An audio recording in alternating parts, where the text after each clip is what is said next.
Mayam Bukram Sari on Imperial Impact News Nay Raj Nongthombam Manung Hutna Hariba 360-degree analysis of news and events ta Mayam Butaram Okcheri Manipur ki Senapati district ki Manung Channa Laiba Mapam TUNGJOY Hariba Khul Aduga Senapati Kogi Nagaland ki oina fake district ki Manung Channa Laiba Adugum Laba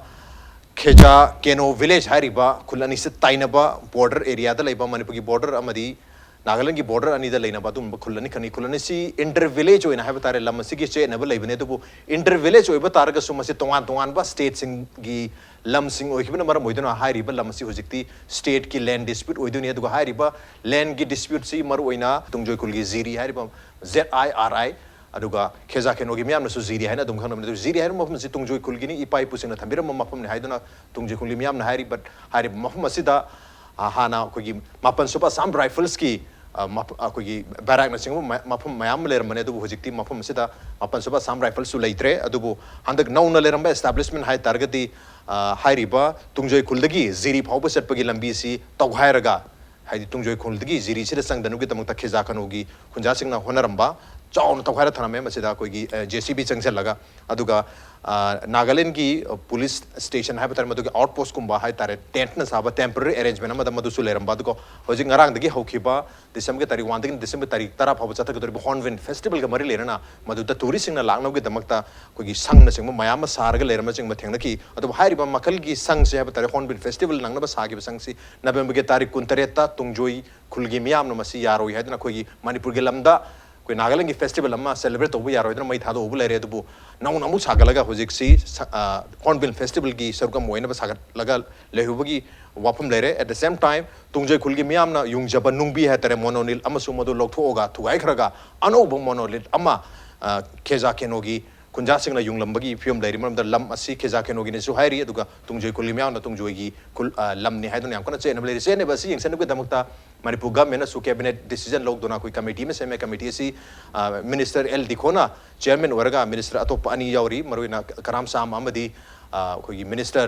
Cayce home से लुचिंग बादु मते मम सु ngarang चलग मफम से यंगजेलुबनी Nagaland government अमदी Manipur government अनि की मरकता मसे वारी सानरग लोसेना होनगनि हाबगी थाजब हमगो लेना हंदी हलखरे अदु होजक लेरिबा सिचुएशन से मरुइना मणिपुर की लैंड की डिस्प्यूट लाप बॉर्डर की डिस्प्यूट लाप मतमदा मणिपुर गवर्नमेंट नॉट ओनली होजकी गवर्नमेंट खतन ममांग दि लाप गे मेसिंग चना अदुमक सॉफ्ट ओइदन लेरबरा हाबगी वापम ममदि अदुमक लेरि मदुगी मतंग द खनन गदम तंगसी मनु होनगे स्टूडियो लेंगसिन लेबिरि बसी joining us tonight on Manung Hutna Manipur Pradesh Congress Committee MPCC की spokesperson and also Secretary General Obiriba Administration की वजह Hareshwar Goswami ने आमतो जाको सामी बतरान ओक्चरी welcome to the show appreciate your joining also joining us all Manipur Working Journalist Unit AMWJU की President Obiriba and also MMTA की President Obiriba वजह Bijoy Kakchingtabam ने वजह Bijoy बतरान ओक्चरी welcome to the show appreciate your joining too and also joining us BJP Manipur Pradesh की Spokesperson Obiriba वजह CS Chidananda ने वजह Chidananda बतरान ओक्चरी welcome to the show appreciate your joining too आहान बसे वजह Chidananda तुम लागचे वजह सुगुम्बगे कोई बॉर्डर की केस है बतारे बॉर्डर लैंड डिस्प्यूट लाग मतमदा कोई इंटरनेशनल बॉर्डर की मतंग दबो ओरो बॉर्डर पिलर की मतंग दबो ओरो नत्रगा जुको वैली की लैंड डिस्प्यूट की मतंग दबो ओरो नत्रगा हंदक है जो में से कोई ना ऑलमोस्ट 150 इयर्स मु डिस्प्यूट ले रहा तुंगजोय खुल की डिस्प्यूट ने है तारे सुम डिस्प्यूट सिंग असिदा कोई सेटल तौबंगम लेबिसिदा मणिपुर गवर्नमेंट से ना होजुक फाव है तारे अदुमा कोई सॉफ्ट वर्ग लाकप्रा है बगी वहंग अमल लेरी करी वहम थमिनी अहन मक्तदा अखोगी बीजेपी की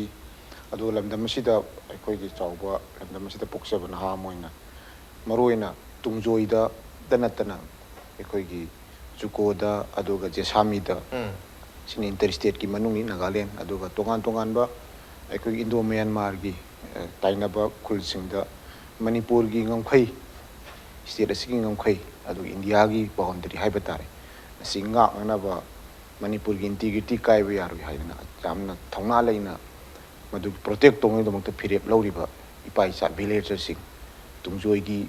ओइबे याय जेसामी की ओइबे याय मोलचांग की ओइबे याय मयामबु थमोय सेंगना मदुगी थागतपा मफम असिदगी मदुगी सवच्चबा मोइना तो चंगचलिब खुंजंग द खोगी दमक्तनी मणिपुर कन्नबनी हाइ वाफम दुमा आई अहानबदा फोंदोक सनिनी सेंगना हौजिक थमीबा लाइब वाफम जी soap ओइबा नत्रगा ओइदबा हाइबसी context Khardah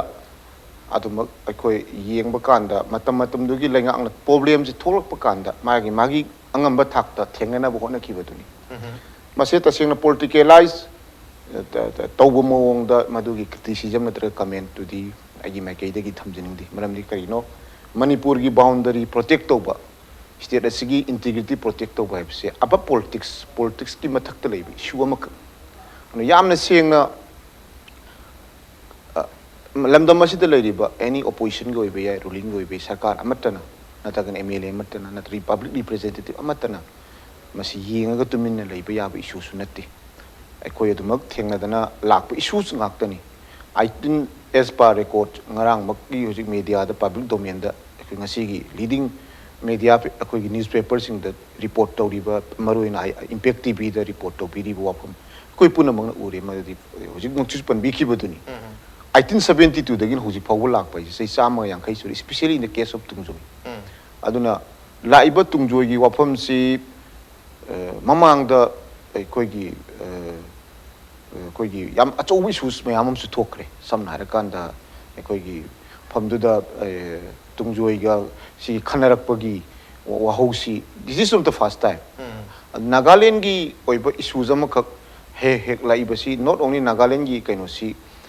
Manipur khak sunati Nagaland na lam loksin bagi issues tho ibasi Assam ga su makoi di Supreme Court dongna dana Supreme Court na piba directive phawba Nagaland as a state Nagaland state na reject tork tana madu chatnaba yani yaro hai dong si phawa sikang khang ga mari to bi culture amakak le ada sarkar asin honariba kari sokoi haiba matang da aina madugi clarification makti nate ekoi pun khamina ba yaw phom khara ekoi ngasi gi manung hunagi te forum asi dagi aina thamjaningi basi ekoi government si BJP led coalition government si 2017 da wasak logo dagi hek 2017 gi September tha dagi adum ekoi masigi kaino se tum hawi Bharat Sarkar da iba yabase any jesami khagi juku gi kari gi leiriba port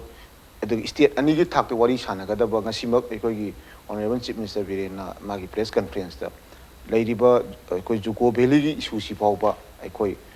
Nagaland gi CM gi leben wari sana re kitang gi leiriba irang khara state ani gi marak ato issue khara gi yamna koi environment si conducive environment ama wari sa ba ya bi thang ko leita banina issue me yam ji loisala kan wari sa ji habi hawdor ko wafam ma koi gi leiba aduna hairiba issue sing asida sarkar na adoga BJP led coalition government asina magi lawfam thokpa daita khara daita haibadi masi interstate issues nina akoina tawningi haiduna su khut tharaga hekta ahinga mada loin takthu uba yadaba masagi Nagaland ga koiga madu yamna violent oiba mawongda through state ani si thengnani haibasu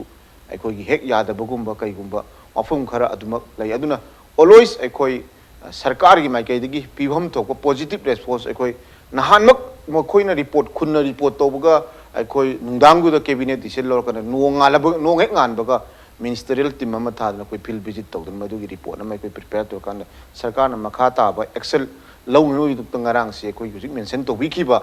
ministerial team gi lead tawdana koi diko masam local area dugi koi gi public ma high senapati district gi koi gi ministerial representative ni adi mathak tai koi gi kaisi koi gi tadu bi dei ka ba yauri adu even revenue minister all koi gi state gi law and order gi police department gi maruiba kanosing yaw ba loinana as well as local stakeholders sing NPO gi senapati gi kari gi mayam yaudna ai koin phon field visit ama chaluri ba se follow up action khara madu sarkari ma kai gi tawum thok khara tawmi haibadu gi ai koi gi madu gi chap chaba fire ama ai koi lauraba matungda ai koi masigi kainosi sanction bani aduna ai koin thamjaningi ba wafam di boundary gi territorial boundary gi protect tor pagi issue si Masida Sarkana Karium Hiram Matada, BJP led coalition government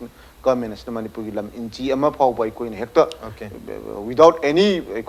condition natragana kind of amata yaut and hector pitoka the hector yanagadaba of Laite Aquina Ngamba Sarkara Sikimagi within the prerogative of the government. Tawaba Gaidi a koi Pangtoktan la E high wapum to Matang I handbagi oina Tamjagi. Okay, Atubu Hariba, Tungjoy Kulgi case, Sita Kaktanatanaku Zukugi case, the boy Roger Samigi were interested kill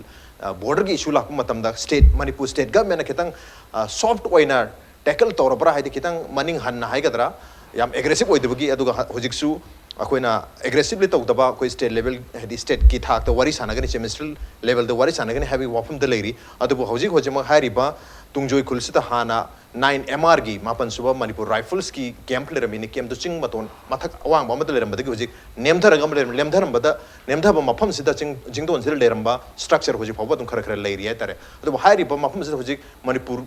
security force की Manipur Rifles की IRB की police की presence अमत लेब नत्रे adobo Nagaland police की दी मदुदा presence tent का खंदना मोगी presence लेरमने अदुगा ngarang हौखरिबा दुगम लबा अखोगी hornbill festival सरुक यानुगिदमतम होइना तोंगा तोंगान बसंग चिंग सारपनीना अदो आइदुदा नागालैंड दी एग्रेसिवली कोई अतोप स्टेट की डिस्प्यूट लेनी 1972 1952 दा हाइरिबा डिस्ट्रिक्ट अनि मसी की फेक डिस्ट्रिक्ट अमति सेनापति डिस्ट्रिक्ट की डिप्यूटी कमिश्नर सिंह की वा ता अयाब याउना चंगसन बया दे खुलनी मंगना केम तो बया दे ना हायर के यानगर लेब खुलसेदा नागालैंड की साइड की अदुमक एग्रेसिवली एक्टिविटीज मयाम तौरगा मणिपुर केम तो तौबंगम दबसिदनी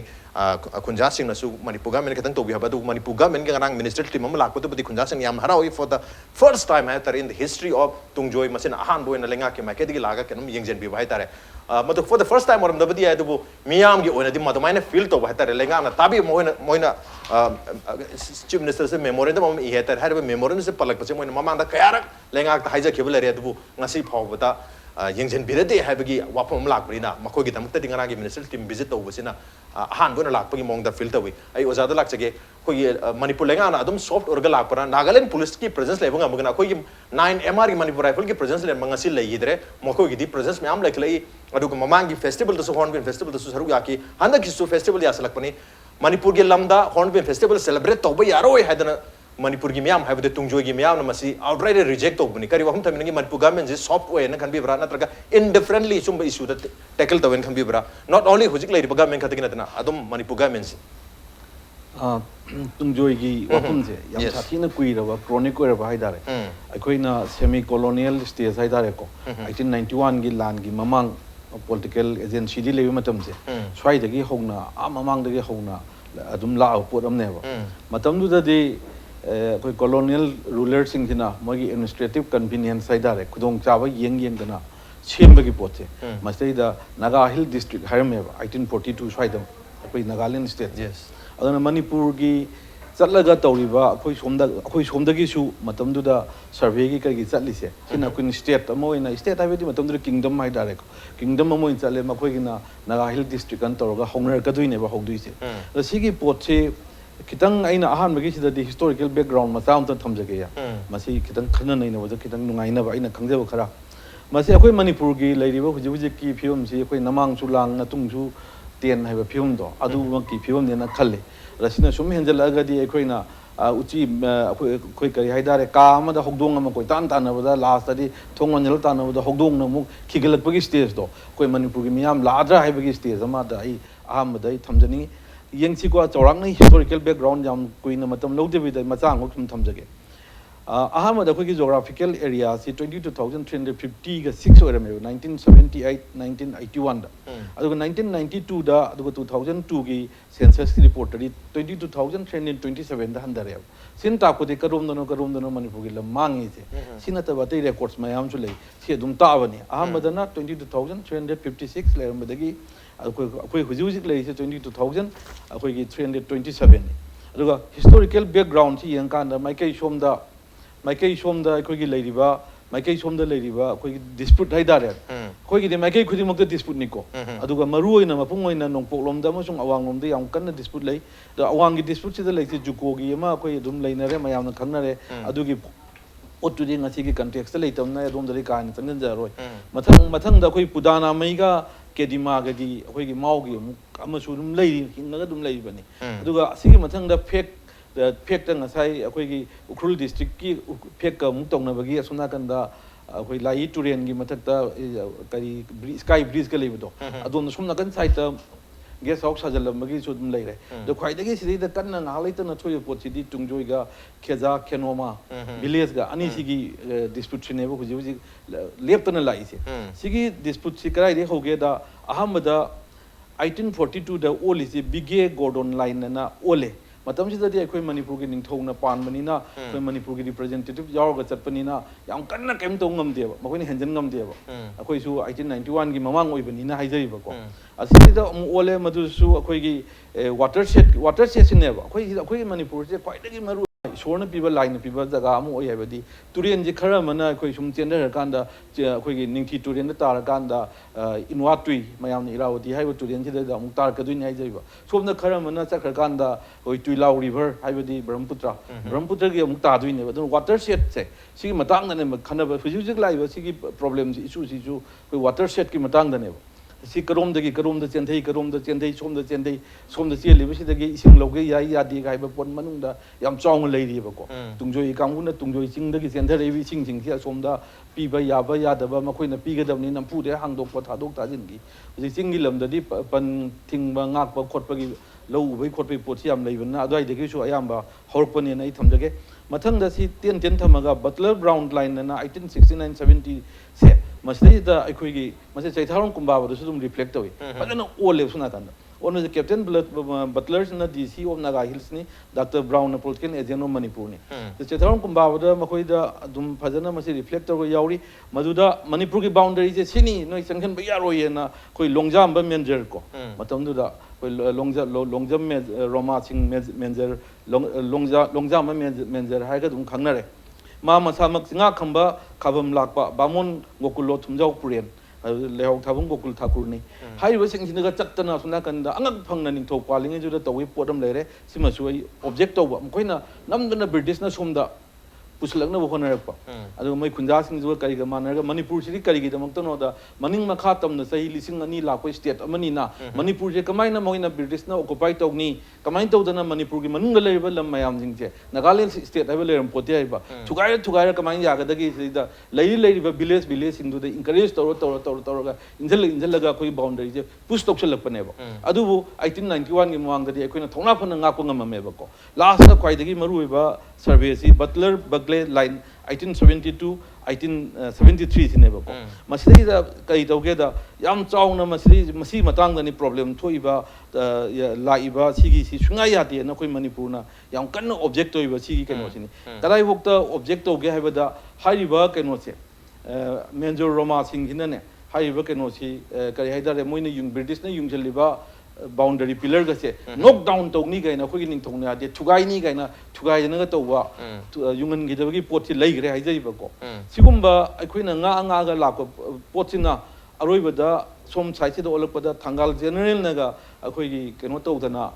ꯃꯁꯤ ꯁꯨꯡꯌꯥ ꯌꯥꯔꯣꯏꯅ ꯇꯧꯔꯒ ꯑꯩꯈꯣꯏꯒꯤ ꯃꯣꯏꯅ ꯄꯇꯂꯥ ꯁꯥꯍꯦꯕ ꯍꯥꯏ ꯕꯇꯂꯔꯁꯦ ꯑꯗꯩ ꯄꯦꯝꯇꯣꯟ ꯁꯥꯍꯦꯕ ꯍꯥꯏꯁꯤꯅ ꯄꯦꯝꯕꯔꯇꯟꯁꯤ ꯑꯗꯨꯃꯥꯏꯅ ꯄꯦꯝꯇꯣꯟ ꯁꯥꯍꯦꯕ ꯀꯥꯏꯅ ꯆꯩꯊꯥꯔꯣꯡ ꯀꯨꯝꯕꯥꯕꯗꯗꯤ ꯄꯇꯂꯥ ꯁꯥꯍꯦꯕ ꯀꯥꯏꯅ ꯇꯧꯔꯒ ꯏꯔꯀꯥꯟꯗ ꯁꯤ ꯁꯨꯡꯌꯥ ꯌꯥꯔꯣꯏ ꯁꯤꯅꯤ ꯁꯤ ꯇꯨꯔꯦꯟꯁꯦ ꯃꯈꯣꯏꯅ ꯍꯥꯏꯅ ꯕ꯭ꯔꯍ꯭ꯃꯄꯨꯇ꯭ꯔꯗ ꯇꯥꯏ ꯌꯦꯟꯅꯔꯛꯏꯁꯤ ꯏꯔꯥꯋꯗꯤ ꯇꯥꯏ ꯌꯦꯟꯅꯔꯛꯄꯁꯤ ꯊꯪꯒꯥꯜ ꯖꯦꯅꯔꯦꯜꯅ ꯃꯁꯤ ꯇꯥꯗꯦ ꯅꯪ ꯍꯥꯏꯗꯨ ꯂꯥꯜꯂꯦꯅ ꯇꯧꯗꯅ ꯑꯩꯈꯣꯏꯒꯤ ꯃꯣꯏꯒꯤ ꯃꯇꯝꯗꯨꯒꯤ ꯄꯣꯂꯤꯇꯤꯀꯦꯜ ꯑꯦꯖꯦꯟꯒꯁꯦ ꯃꯈꯨꯠꯅꯒ ꯃꯨꯊꯠꯍꯟꯕꯒꯤ ꯋꯥꯐꯝꯁꯤ ꯑꯩꯈꯣꯏꯒꯤ ꯀꯩꯅꯣꯁꯤ ꯂꯩꯈ꯭रे ꯍꯥꯏꯖꯔꯤꯕ ꯑꯗ ꯕꯣꯟ ꯑꯣꯐ ꯀꯟꯇꯦꯟꯁꯟ ꯍꯧꯖꯤꯛ ꯂꯩꯔꯤꯁꯦ ꯍꯥꯟꯅꯁꯨ ꯃꯃꯤꯡ ꯑꯃ ꯇꯥꯛꯄꯤ ꯃꯗꯨꯗꯤ ꯑꯩꯉꯣꯟꯗꯗꯤ ꯈꯔ ꯅꯧꯅ ꯊꯣꯛꯑꯦ ꯑꯅꯧꯕ ꯃꯌꯥꯝꯅ ꯈꯪꯅꯕ ꯃꯃꯤꯡ ꯑꯣꯏꯔꯝꯒꯅꯤ ꯆꯨꯝꯃꯝꯒꯅꯤ ꯑꯗꯨ ꯃꯔꯨꯑꯣꯏꯅ ꯉꯁꯥꯏꯒꯤ ꯉꯥꯎꯐꯨꯔꯦ ꯅꯠꯇ꯭ꯔꯒ ꯉꯥꯐꯨꯔꯦ ꯁꯤꯒꯤ ꯄꯤꯛꯁꯦ ꯃꯁꯤꯗꯅꯤ ꯑꯩꯈꯣꯏꯒꯤ ꯑꯁꯤꯒꯤ ꯃꯅꯥꯛꯇꯅꯤ ꯑꯩꯈꯣꯏꯒꯤ MRꯒꯤ ꯄꯣꯁꯇ ꯍꯥꯡꯉꯝꯃꯤ ꯆꯤꯡꯗꯣꯟ ꯂꯩꯔꯝꯃꯤꯁꯦ ꯁꯤꯒꯤ ꯇꯥꯔꯛꯄ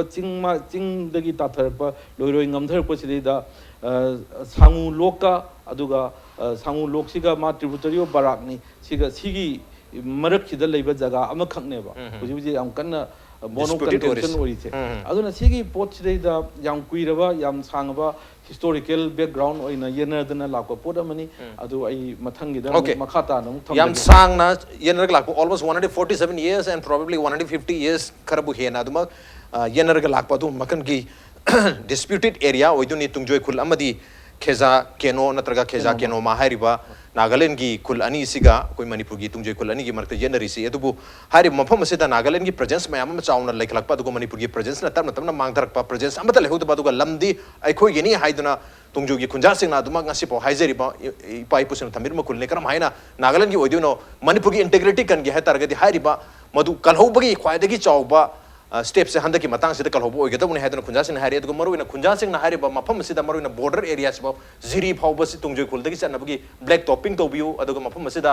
koi IRB gi natraga Manipur rifles ki outpost ama थम्बियो है डिमांड तौरी एंड ऑल्सो मफम से टूरिस्ट सेंटर मसु है याम फजब मफम ओबनिना टूरिस्ट सेंटर मसु साबियो केनो द नागालैंड की हॉर्नबिल फेस्टिवल द मखुई टूरिस्ट अट्रैक्शन के दमते एक्टिविटीज मयाम मफम से तौरी मनिना मणिपुर की प्रेजेंस अमत लेते बसे मसे तौबिनो मसे केम त लेते मींस अखोई की केम लेते है उथोक जबगा चप मानरे मन मदना नागालैंड ना यामना बोल्डली अदुम क्लेम तौकिबा खेजा केनो माना याम लाइन क्लेम तौगी ममी अमा चाउन तारी अदुना साइगी सेम बेसिक क्वेश्चन दा ओजा बिजो तंग लाक चराबता कोई सुम बखोगी इंटरस्टेट की इश्यूज सिंग लाक मतम दा कोइना इंटरस्टेट के नी स्टेट मसें खनाबा यादी हाबगी वकालम दुसु ओबि है कोई कितंग सॉल्व ओइबो मोंग दा कोइना कहतारे मणिपुर गवर्नमेंट नत्रगा मणिपुर ना एक्ट तौब सर माइना ममी ताबगी हुजिगी सिगी रिफ्लेक्शन से दम उरी तुंगजोय खुल दसु करी वाखम थमनी ओजा मणिपुर से दम सॉफ्ट ओइना लोबी दोरी ब्रा जुको की मतंग दु बोयरो नत्रगा हंदा की सीरी तुंगजोय खुल की मतंग दु बोय राज मसी यामना चुम्बा वानी हाइताई सॉफ्ट ओइबा नत्रगा हार्ड ओइबदुगी वाना तबदा from the beginning of the issues sigi interstate की conflict हुई याम सांगा बमतम दगिनी कोई British era दा before the independence of India की कनो दा लेतरिंग दा India की Manung दा Manipur next to the mamang the British era दा लेरंबा तुंगजोय का लेनबा मागी मरी दुना निथौ पालिंग की मतम की अदु दा सुदुम लेबो पोल then कोई India दा most of matung दा India ना Nagaland state in 1964 the Polak Hakanda Sigi Pola Akanta Semakiba Magi boundary line is the Aduki conflict over Adonani Sigi Nagaland Tanaba area the Sami the Tungjoy the Juko the Liai the Sigi Pariangel Riba borderline problems Indiana Nagaland state Popir Promatum Pokramatum the Nagaland state is Miami and a Cognizing Naga Hill side and the Bamagi Saigang region the Liba Aduga Indiagi Naga Nagaland state border ya the Liba Sing Singsang Amakan Naga Hill size Naga Hill side see Matamdu the Nagagi Magi arm struggle Hagadra arm conflict Kan Holakan the Masibu Tiamba Yana Vina Nagaland state Popir Nagaland state Popi Matam the Arunachal Gilam Kara Assam Gilam Kara Manipur Gilam Kara Swogadum Nagaland state is same give so for example Koina Koima da Kogi Nithogi Kungul Baginu for them lady. Masi Koima was here with Tibume and Kanami. At the Matam today the Naga Indiana Nagaland state Popi Matam that the states in Gilam Swogan boundaries. She's yakim. A big problem is still losing days. Aduga Amanamu Sigi issue see I'm saying Hakanda she the Guinness Yakai Mamanda, Nifugi Mamanda Gilera. Problems is kai gidamota khoi gi sakar sina matam gi sakar sina maside maside da thona phane isang thona masi to bri yadrisi yadana honor ndrisi kai gino hai kanda all the bureaucrat all the politician was national characters yaudre masi ai gi lamni sopa yade hai ai gi ngonam le ta de samal khata mi ai mi sang dana hona ta mi no khopsal ba yadana hona ta fencing to ta like that fencing mak to the khoi security the libri bisil now sing ko so bureaucrat the libri now sing ko so sing that kitang ta ba da khoi tam da sachar ge na wanu me transfer sa thabiro na wanu khang mangam do gi si ai na ngai se ai gi lamni ai gi lam se ai se le ba se dakar le ai se le ba se ai thoni se khoi gi mi sing si da national character ha ga da si wa khlo na se yaw to gi mi yam sang na ta aduna sarkar gi su matam ge fire fighting gi theory da Irang lakani ngah lakani matam khara sipoi thamjalam gani adagi ngah yari han thanam gani adagi Irang kitang nemda ki bagam tholan at the same point jiri line da to singa jiri national kan national highway 39 Imphal Dimapur lambi si banda dori jiri lambi yarani adagi songna kan kitang jiri lambi sema mu ka to adu matam ki fire fighting theory da matam ki problem la kan de heta to aduga tung koina lasting on si forever tungi oiba masigi amuhana masigi posi thorta na ba ma torong ge habagi posi akoigi leaders in the madugi political will watpa aduga akoigi meeting haita akoigi state government gi thawak tori ba meeting da hoji habi dungai musicano da Tungjoi gi area da hoji moigi tourist lak ta hoji moigi hornbill gi part amoina du da function kano tori dungai akoigi sangai hoji sangai da adventure sports and water sports yaw da na hoji handa koi sangai da jugo thadri because kai gino haikan da akoigi leiba responsible officers se da akoina masi akoigi expansion se krai bo thang ga ge mi gi di expand tori mi gi di Tungjoi bo hornbill gi yokshalai akoi mato ma sangai yorami Sangai festival da koi kano da juko yorome handak di yodre matam da problem thoki problem da matam da sarkar na mi thadra khotna dum tawki adu makhata na lambi semgani adu tawgani other yes house hagani ko kani na honorable chief minister masamak na kano da house assembly house experience speaker ni hoji pho thabuk thodo lokho bu udi problem ji sineba aduna aikoigi oiriba lam adu madu nga ke habagi madu nga na bohona bada activities khara tawdre tourist ki site gi oisu kadai da koi mafam phajaba legi kadai da kai to ya ga da gi ji khalla ga du expand do hona ga dam ne adu ka da mafam du gi meeting mafam du da khudari ba isili now sing maru ipa iru bisa sing su makoi gi manipur ni habagi belongingness to la ka do ne aduna aikoina thawai bidan administration da yaudre akoi security force wo haro amu haro imphal manung da valley manung da leina ba do hone chingdo da kasu lening di sida ne ba kone story se aduna akoi gi da akoi gi belongingness walak pa da national character walak pa aduna akoi khabar da ngakta ira kan da tv da ngakta la kan da leba ki rang thola kan da ngakta attention lo ba adu ye handa ki ba tu mine to ba sine ba le problem okay koda ki oiba thola iba issue do da madu da hena focus to ki ba da long lasting oiba tung kui ga da ba ko gi solution hai ga da madu gi arrangement activities le hok da mamar moiduna ha riba zuko valley gi issue bo ero na traga ngasi tungjoi gi khulgi ziri gi issue bo ero hare mapam singa sida ko gi presence hai batare sangai festival gi presence pauba hana zuko valley da le remini handak chahi gi di leitre adu kutak da sen bagi su oi budi adu handak chahi du leitre adu hare tungjoi hare ba khulsi da di handak chahi ga tandra mamangi chahi da su koi hornbill festival da makoi gi tourist destination ama hare mapam sida adum oirga lei masi oiba yaroi haiduna tungjoi khulgi miyamna manipur gi lamda nagaland gi hornbill festival pangthokpa yaro haiduna mamang su makoi gi tourist destination oriba sanglen sing mai thaki handak amuk thabani thaba sidani hujik yam kana khanari si maroina tungjoi khulgi miyamga aduga kheza keno magi kunja singa maramdo sai sida manipur lengakta demand toriba maroina demand si lambi phajana sembi haibagi demand lambi se changba yadraga di presence leite je dum taksa duni maramdo lambi phajana sem khiba nagaland gi dinga si tungjoi khol phauba phajana sem khre lambi phajana leire police phajana leikre manipur gi police leite IRB manipur rifle leire mi maju leitre du hujikti IRB na tak manipur rifles ki output amsta hangbi habgi demand am lai last but not the least tourist ki am phajama pham oibne mapam sida tourist ki center gi oibi aba guest house po ero rest house po ero something presence amadi lahen bi habni hojipo gi ondi zuko da su leitri aduga hairiba tungjoi khul gi su leitri tungjoi khul gi myam na suma se mani demand torisi hairiba demand singa se manipur government na adumak tonobadi honar padi ya adu hojipo gi ona presence leitabani na mi na presence hajalak padagi hairiba lamsi tamna mi gi dominion da leki basina manipur miyam da hena maruina hujigi on de tungjogi miyam da khorang khosan bam poli on the not man hun gi thamse mata je brem log je break them thonjer ke peng is swimming down rebi welcome back to Nagri base Manu Hunania 360-degree analysis of news and events with Raj Nongthombam Manu Hunada ngasi khana jerme ba si Manipur gi Senapati district ki Tungjoi khulda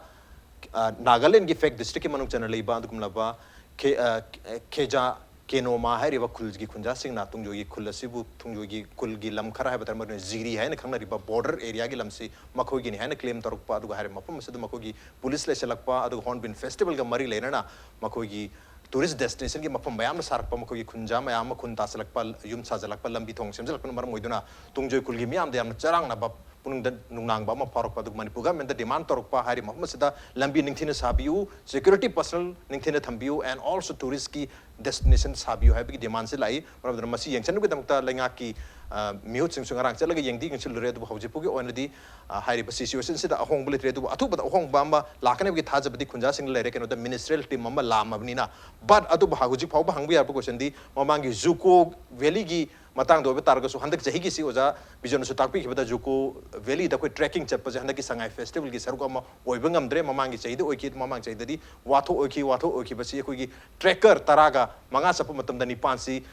koi Nagaland thang bas juko valley gi site changchalo bada gi makoi na phara matung da makoi che thado no hona matam da soi tawna ki soi tawna matam si da agreement 7 point gi agreement ma sign tawna bani sign tawna matam da hai ri ba juko valley si southern angami singna legal custodian ni hai ba wapum sida soi toromba adu lupa lama thiu gi dugi mohta lupa lising manga mi amom gi thiraga yana ki bagi thiba thiu don tawam oi raga su si ibu matam de lising manga thiba da yana raga masi losen nakhi bani marmaduna so ai sida akoi gi juko valley phawba 70% of the land se manipur gi hai ba targa su adu mahari mafam masi Nagaland gi khoi Southern Angamina real custodian legal custodian ni haibasi amada soi tokthom ni soi tokthoi su ngasi gi Tungjoi Valley de chaliba ministerial team sigi chairperson oiriba L dikho losi dikho masamak yauna mamangi joko village da 2018 da mase sign tokthok uba leibanina haidi Southern Angamina custodian ni hana tokthokrabdina Manipur government somewhere masi yamna haidi seriously budi lorom ba yai adubu hojik leiriba film sida di seriously lodam manbi matang dune koina question ama hangjari se Manipur government masi indifferently loriba karigino natraga Manipur government masi karigina makta softly handle toribo karigino habaduni yam hardly tawjhabnate at least lambi ningtina lehen view at least security personnel deploy tobiyo at least tourist center sabiyo habani oja Chidananda chai kari hom thamini Lairiba state ki government sina loinamak ignore tawba natragana neglect tawbu wafam akhoi gi leite matudi lairiba government sigi magi dispute oiriba area sida asagi akhoi na ngangna khriba akhoi ni mission thamkhriba commitment juko valley gi lambi semba dum hobagi area pawo dum akhoi ta dum lei at the same time hojiki 2018 gi episode sangai festival gi episode tudi aina kanjabada si Manung honagi khoi kai yamna anirak fajana khoi madugi debate to khirbrai su khali adugi public domain da loina leiba ngakta ni on the record adom da di ai madugi dikhona kari torubana madu even assembly da uthoktana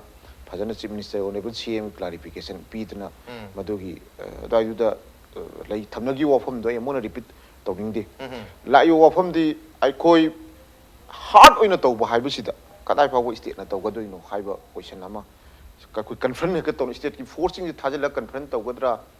tawhom thokra haiba aikoi gi state ki people sing do ko protect tangai phana tawde ba yada matang am khakta aikoi aduna tana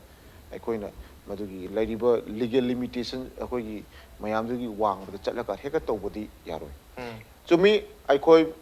sabam thoi aikoi gi hojiki tourist aikoi destination laigedaba aikoi gi Bijoy na haikiba maram leiramgani sangai gi festival and adventure sports yaudabagi maram something fun gi moikoi gi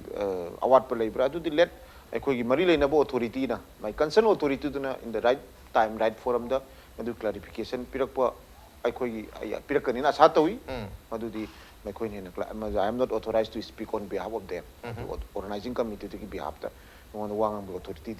on the late aduga madugi details report on the late at the same time hojik la yo from the Tungjoi gi natragana juko gi natragana khoi gi hujiki leiba jesami gi wafum ji la pakanda state government na magi kari tawgadage haiba wafum sidaisida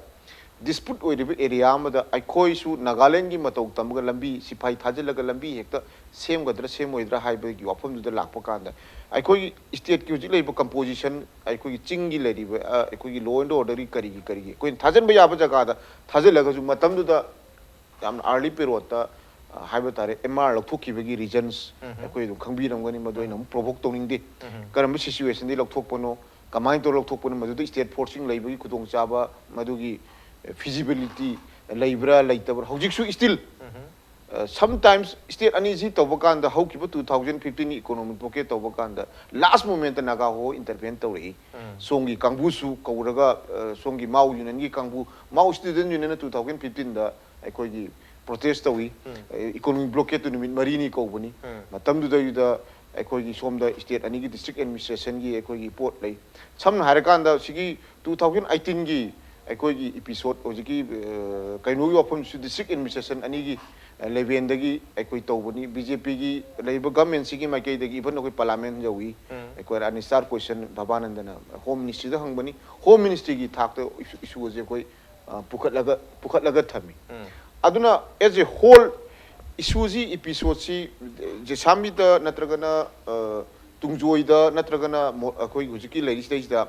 punna leiriba aikoi anab haib tare masi coronic oina leiriba si boundary dispute ni boundary dispute si leitre loishandragadi aikoi na lambi aikoi tagai peda lambi semam topo du sembam thui haib du sumi du lambi du kadai da semgoda bano karamba area da semgoda bano aikoi na sagadori ba aikoi structure aikoi tourist spot na Nagaland on changgel laga saru badana aikoi gi force changba yada ba timing mokhoi gi da free oiba area am Nagaland am mungarang moina uri badu Nagaland gi state forcing na chang pakanda di mekhoi gi di Naga gi oiba state tu da koi entry area khara le सोम दु सेनापति district तसु करियुम कान state force संग पो यारो हैन protest तौबुसु अदुमक लै मसी not only अखोई की government सी की मतम ममांग गवर्नमेंट तसु स्टेट गवर्नमेंट की स्टेट की फोर्सिंग जी लाकप कांदा सम एरिया खरददी यामना हार्डली प्रोटेस्ट तौई लैब सुंगाई मक यारो गा हैन प्रोटेस्ट तौई सम एरिया खरदने अदु स्टेट फोर्स की याम अपिक यामना battalion headquarter some थमग्रगा मदुना protect तौदना ngam phabu yam area du khakta mi yankhai ma cham ki force ma thamakan madu protect to ngam gadra haidi protect to bang lamdu gi nataba environment se sidai da leiriba naga insurgency kari lotion da bang ina tawning kan la kainom torok pada akhoi na khut thaba yada bagi natragana akhoi gi situation da reality am akhoi na uda isi akhoi gi matam khakta gi natragana BJP government matam du ki natte siguma complex oiba sayet na ba mayam ko leiba sisu akhoi loina ubham to I hariba aduna aina khanjabada sigi len gi leiba dispute si not on Nagaland gi magi attitude madumak aina se puthoga yamna kanna provo aina sa hajak gi tongni di mai khoi gi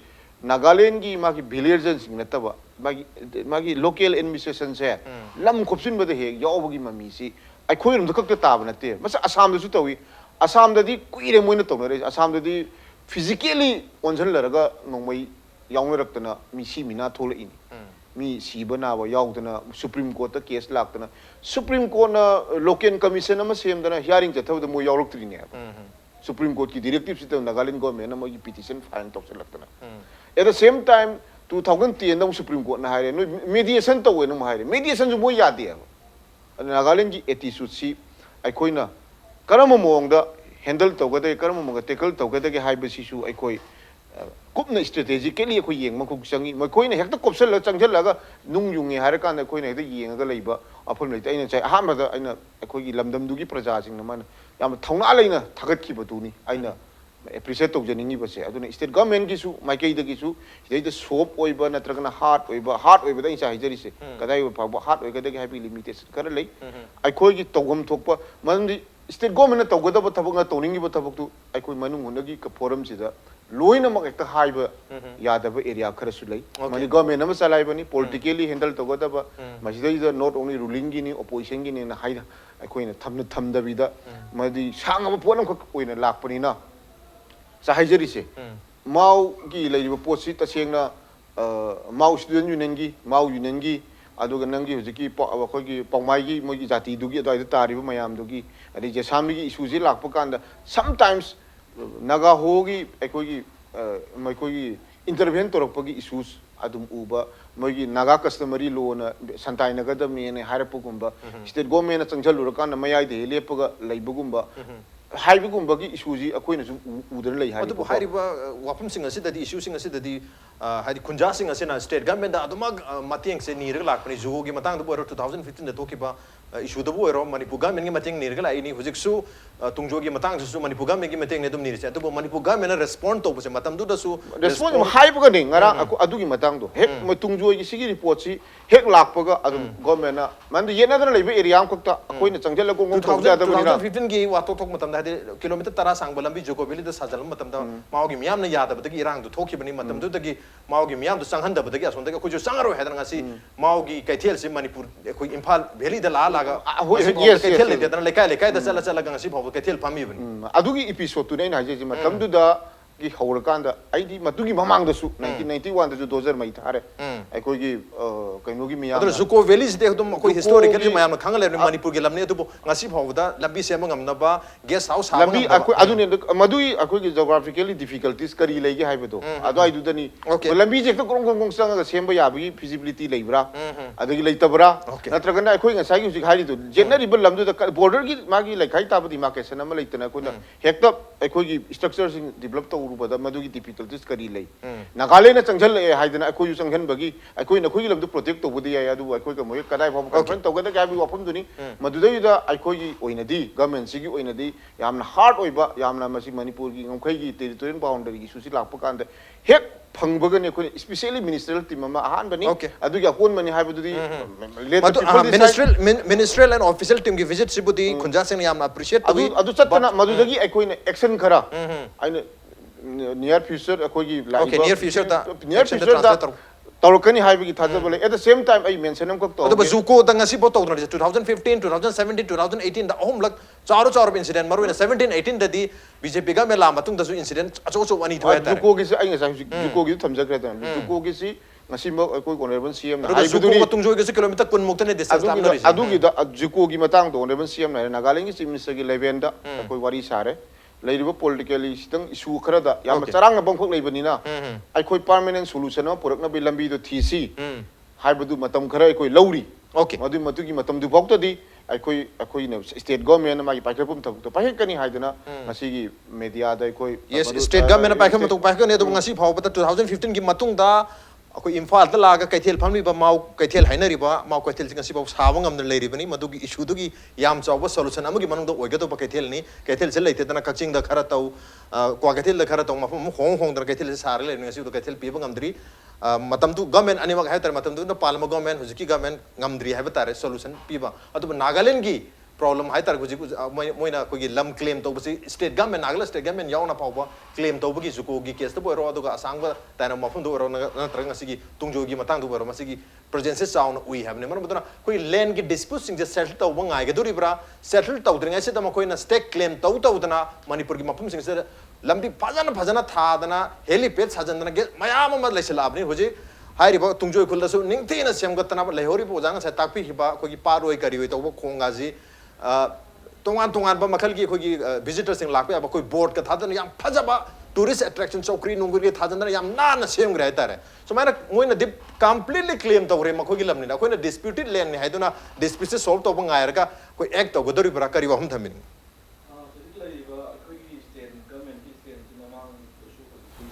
राहाय पोरम जो थंबी को अदुगी पोतु सोई लाक्जगे अदु लाक्जगे बमांग सेदा हुजि हुजि मणिपुर दा मरु ओइना ngasi context दा boundary की issue सिंग से Indo Myanmar boundary लेखरे Dzukou की हुजि नैनखरे तुंगजोय की लाक्स लेनि हाइजैबा सिदा बीजेपी लेड गवर्नमेंट सिना अखोइना मखोइना ngambang ngamdaba yengi yengdi adu nateba khoi maru oisidi attitude tu waneba Indo Myanmar boundary की मतंग लाकांदा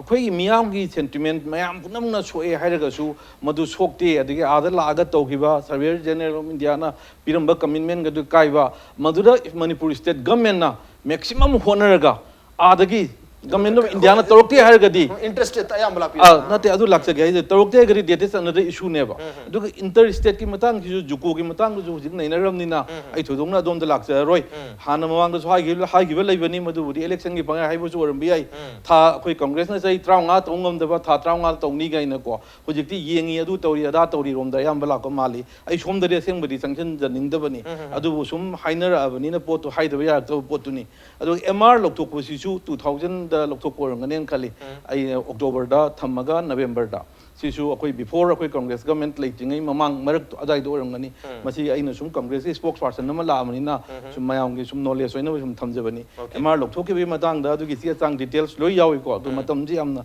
लिमिटेड ओइबनिना कमाइ लोकथोकिबनो करी कंटेक्स्ट लोकथोकिबनो एग्रीमेंट ना करिनो कमाइ यानगिबनो एग्रीमेंट कॉपी सु लेरी सेदा खुदिमक लोइनमक अदुगी मतम दुदा इसु चटसु इसामक सु चटपा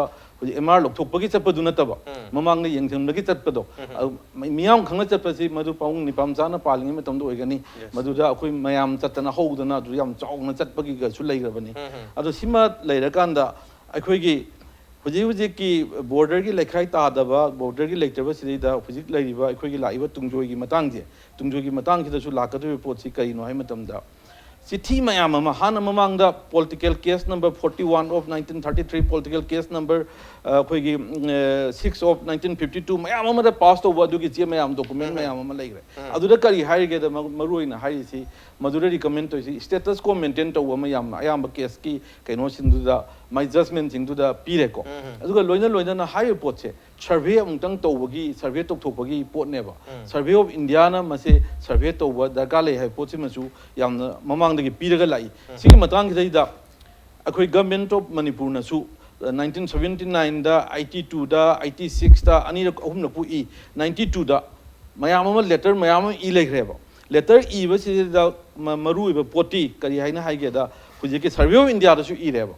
हाइबसिंग मीटिंग नि आइना हुजि हाइजगी डेट सिंदुना मीटिंग तौगिबा date ngakjani maduda ayamane status ko maintain tawba maike ani mangna normancy maintain tawba du tawala tawba lerakanda masi survey of india da su akoi 92 da ani rak pui 93 da su ani rak i huji le pot si di akoi shop oibagi pot si mamang da gi su dum idana dum takshan na lakpani huji huji leiba su akoi na bjp led government da appeal tawjaning badi yamna thuna masi nahangai handak hek chi lapaga hekta chenjali haiba potu na taba mamang da chi lei reba dagas mayam ama tha dana tungjoi na takpi gi do lm survey chairman tungjoi village authority sina thari chi 2000 na mana thari chi bulldozer mai thado pone moina 2000 je manipur government moina haidai chi manipur government na koi mai letter to yorin ko step motherly treatment to girabun na koju defend to ngam na baina bulldozer thado pone manam de makhoina mase kanam ta chang no na hana dagi standing order leina अखोगी नागालैंड लोम side तगी लांझलपदो थिंगनबा इन state government ने attention पीदबदगी दोजर से मै थादोपनी गान इबल लेटर गसु लेदि हाइजैबा अदुना सिगुम पोट मयाम स्टेदा हुजि हुजि बक्की ओइना तहुनजिनिंगबा पोटी हुजि कै तो यागे है पोट सिदा ला कांददी करी आइना थमजनिंग पोचे यामना थुना हंदक की इरेबा लेटर सिदा नते लेटर यांखै की मथक लैग्रबनी government of India government of Manipur सी कंटिन्यूटी नि हानगी गवर्नमेंट दी कदरोमी हुजिक्ति हानगी तरोमदन हुजिक्ति तौरोय two wrongs do not make a right ना हाना लालमदि हुजिक्सु लानी अदोम दे लाक्चनिंग्रे को हुजि हुजि की कंटेक्स्ट सिदा नैनबनी ना आइना थमजनिंग दी हुजि हुजि तौबा या पोचे लेटर सु हनु लाए हानगी मयाम सु लेरमगनी होम डिपार्टमेंट दा लोय लेबनी सिगी केनो मयाम सी तौर खुदकता मसी अखोगी ngसाigi survey se survey gi kenodi reporting already ngसाigi simtang ai thamjage sidi akhoi major Godwin Asten na matam dugi then deputy superintendent survey ni ko charge of number 6 topographical survey party ni that 4 June 1873 da mana kanadi ige da Colonel L Quiller CSI Surveyor General of India da ibase masdai da ina thamsi pusanjare di yam detail yauri ba khong dagi khong bhok adu dagi adu bhok mayam da ina hana mamang thamjagare survey ga demarcation na khenai survey sina leiriba potu field da muk demarcate tawduine ba huji akoina darkar leirisi survey of India dagi leiriba basis pi giba mayam moina piriba survey tawgibagi result report mayam se masida base tawga demarcation ma taw darkar leiba survey na te ba tawdi poche identify to what khanari poche demarcate to aduni akoi Indo Myanmar boundary gi to su demarcate to view haibani survey gi basis to da to with the way wani government of India na the sigi matang da su akhoi no darkar leise survey gi report to di leibani na huji demarcation ama survey of India na interstate orabani na survey of India tawum thoi madu gi damakta huji huji paliba lengak sina athu matam da maji tawbi gadabani haidana koi taksan interested ki issue mo ebani na yam laina haibetare koi survey of India na masi dum tawbi ba ya habagi wahum dani da thambir se okay ai oda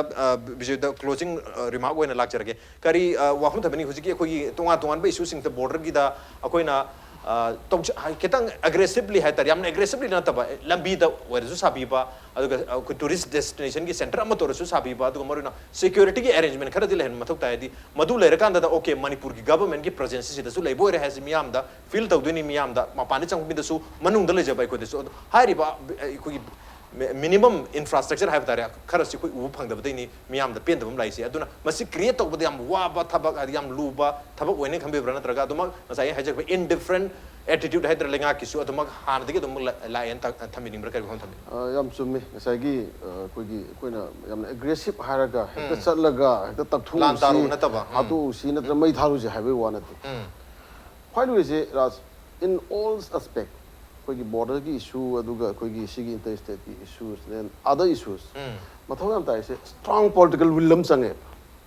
ai tau gi habam change whatever situation insurgency leigera leiroira masidi lebak ki issue ni masidi koi state ki issue ni masidi tauda yadabani madu kamaina tau sike dugi athador methodology du na tonga ba khang hai tanam tai security ki angle dagi natra administrative angle dagi tonga ba khang hai tan tai tobudu matam dugi Congress sarkar OBI BJP sarkar OBI amagi sarkar OBI taugi habagi strong determination ama strong political will change madu leitabagi problem ne ba khoise asagi lambi sembai si kasu madu state ki plan da kai da lo yaw ga leibanga te dum semba yaw pon masi ju kamai tore akhoi ki khuja sing sina ꯄꯊꯥ ꯆꯤꯡꯅꯨꯡ ꯃꯅꯨꯡꯗ ꯂꯩꯔꯤꯕ ꯂꯣꯌꯥꯔꯝꯗ ꯂꯩꯔꯤꯕ ꯏꯆꯤꯟ ꯏꯅꯥꯎꯁꯤꯡꯁꯤꯅ ꯑꯩꯈꯣꯏꯕꯨ ꯁꯦ ꯃꯗꯔꯂꯤ treat ꯇꯧꯔꯕ꯭ꯔꯥ ꯀꯥꯏꯅ ꯐꯥꯎꯔꯛꯏꯁꯦ ꯑꯗꯨꯗꯒꯤꯅꯦ ꯕꯖꯦꯠꯇ ꯌꯥꯎꯖꯕ ꯋꯥꯅꯤ ꯄ꯭ꯂꯥꯟꯗ ꯌꯥꯎꯖꯕ ꯋꯥꯅꯤ ꯕꯂꯨꯔꯤꯗꯤ ꯗꯦꯕꯂꯞꯃꯦꯟꯗꯗꯤ ꯌꯧꯗ꯭ꯔꯦ ꯑꯥꯗ ꯄꯩꯁꯥꯗꯨꯗꯤ ꯂꯧꯊꯣꯛꯈ꯭ꯔꯕ꯭ꯔꯥ ꯂꯧꯊꯣꯛꯇ꯭ꯔꯦ ꯆꯥꯊꯣꯛꯇꯕ꯭ꯔꯥ ꯈꯪꯗ꯭रे ꯗꯦꯕꯂꯞꯃꯦꯟꯗꯨꯗꯤ ꯌꯧꯗ꯭ꯔꯦ ꯂꯝꯕꯤꯗꯨꯗꯤ ꯌꯧꯗ꯭ꯔꯦ वन से फॉर एग्जांपल ममांगी 2018 की संगाई इशू द जुको की प्रॉब्लम थोकांदा मतलब ऑनरेबल चीफ मिनिस्टर ना हाउस थंगी से मथंगी संगाई हदगी हौतो की संगाई 19 मसी से मसी नंगनब लंबी सेमगनी अदुगा गेस्ट हाउस चिंग साने से हाउस इंश्योरेंस भी हमने बट हुजिंग मधु लोशन मंगम जे तोबु ngam बट लुरिदी मधु ngam तौगे हाय तारगदी आईगी ओइबा चीफ मिनिस्टर की ओइबा नत्रका सरकार सी ओइबा स्ट्रांग विल लमा चंगे है ओके डिटरमिनेशन में चंगे अदु नत्रगदी मफम दुदा लेरिबा खुजा सिंग दा अखोय बु स्टेट मदरली ट्रीट तौरब्रा खोलब्रा ने फावरइसे मसी फावम थवे मसी पार्ट ऑफ द इंटीग्रिटी की वन है मणिपुर की इंटीग्रिटी काय दना बाय लाउरिसी मुंद पार्ट अमने अदु आइना थबजरीदी लेरिबा सरकार सिगी पॉलिटिकल विल दुसु लेबियु देन थबक पांथोकदोरिबा ऑफिसर सिंगी कई सिंगी सिजु सिक्योरिटी केसु मोदसु मसी तौदे यादबनी this is my duty okay state की प्रेरोगेटिव मो हेन व्यू मसी दरकार लेबा सोना कांदना तौनी हरम बी सोना कांद लेरमना लेरम दबी तौरगति थौतु यारो अदुना अखोगी मी सिंगसे द अखोगी लेबा ngakpad yauriba khuding makside da magi national character चेन चंगे आई मणिपुर की थबक तौदे यादे आई मणिपुर स्टेट की थबक तौदे यादे आई लमदमनी आई लेबागनी आई मियामनी है खनब ngam चंगे मसी खनबसी वाला कांदे थबक खुदिंग मचु तारक्ते सिक्योरिटी की माइकेदे ओरसु ब्यूरोक्रेट की माइकेदे ओरसु हुजा हाबिदुनी वंदकी संगाई फेस्टिवल द कदबगी यूथ एफेशन वाटर स्पोर्ट्स चाउदे this is the lack of the responsibility of the officers ने डिपार्टमेंट की ऑफिसर्स की रेस्पॉन्सिबिलिटी लौदबैने not only for fun की वानते fun was given by the Ministry of Tourism अदुना अखोइना मणिपुर माउंटेनिंग ट्रेकिंग एसोसिएशन ना संगाई फेस्टिवल है ना लाक्ट्रिंगे दा मणिपुर टूरिज्म फेस्टिवल है ना तौरिंगे दा मतमदुगी टूरिज्म डिपार्टमेंट का एमएनटी का पुल्लगा सिमिनरगा मणिपुर टूरिज्म फेस्टिवल से होदोख्रिने मसिदे दा मिनिस्टर ऑफ टूरिज्म ना पिरिस 50 लाख ने 50 लाख ना होदोरेनी 50 लाख से टूरिज्म ना सिनबा 25 लाख से टूरिज्म सिनबा 25 लाख से ना कोई कंट्रोल एमएमटी ना सिनरगा वुजुड एवेंट वाटर स्पोर्ट्स तौरिने अदो हाई से सुन कायदे लाइन अदो सुम लाखपदो संगाई ओले संगाई हाम ओन होदा एमएमटी से ऑफिशियल स्टेट पार्टनर ओर में संगाई सिविल अदो हौजिदी अदो लोइन जंगदबिदा हौजि तौरिसिदी सोरो रंग थाबगी मई थानबगी थिका तानबम तौ लेरे फेस्टिवल की एरिया सिंग तो सिनदी कदायदगी टूरिज्म चाखकदो ओके प्रॉब्लम इज दैट अखोइना टूरिज्म फेस्टिवल हम पांथोकांदा स्टेट सिगी मफम कोय कसिन कोया फजा मफम निदा टूरिस्ट सिंग से योहन होनगदमने अदुदा मागी एक्सपांशनिज्म द लेकांदा मीसिंग दुगी बिलोंगिंग तो मफम बिलोंगिंग सु लाकदोने ओके स्टेट गवर्नमेंट की याम चावबा डेट अखोगी डिटरमिनेशन है बतारे स्ट्रांग विल अमा पॉलिटिकल विल अमा दे मथौ तारी अदुगा मियाम दसु लमदम सिगदम स्टेट सिगदम थबक तौगी हाबगी वाखलो नम चेन बताई अदुबु याम मरु वरिदी लेंगाक सिगी है बतारे लेंगा की any kind of अखोगी पार्टी की लेंगा लकपी अदुबु लेंगा की याम चावबा strong determination strong will दुमदी लेता तारगदी ngasi थोइब इशू सिंग असे अदुम लोशनदना लाखदब चही तराई मतुंग द कुनगी मतुंग द सु सेम मोर और less same kind of issues ता कोय अमु खनने न की फेम दु लाकनी मदुना मदु लाक्तम के दमकता होजिके लेंगा नसु strong determination number loirana thabak singa si activity singa singa sai aggressive haijo matamda yam kan aggressively launch owner we want to do lega to mathuk taba state ki presence to activity singa len targadi ngasi gi issue singa si tamna tamna max magi wahan tokse dum masam tanda mangja khil dau mali on den ngasi onadi man hungi thorumsi matang sala sinjarge ngasi ki thorumsi da oja Chidananda oja Bijoy amadi oja Hareshwar leng betong ngasi ki thorumsi batha apikhiba amadi mapung phan gi dam ta oja hum pa mukana tha chupunu chari appreciate you joining मसन ngasi manu hungi thorong ngasi edition se karam to bibage ko dekhan berku yagani ko mail id impactvnews@gmail.com natraga ko Facebook page www.facebook.com/impactvmanipur da join to berga comment am feedback tha berku yagani well ladies and gentlemen thank you so much for joining us from the other side of the screen until next time this is Raj Nongthombam signing off kurumjar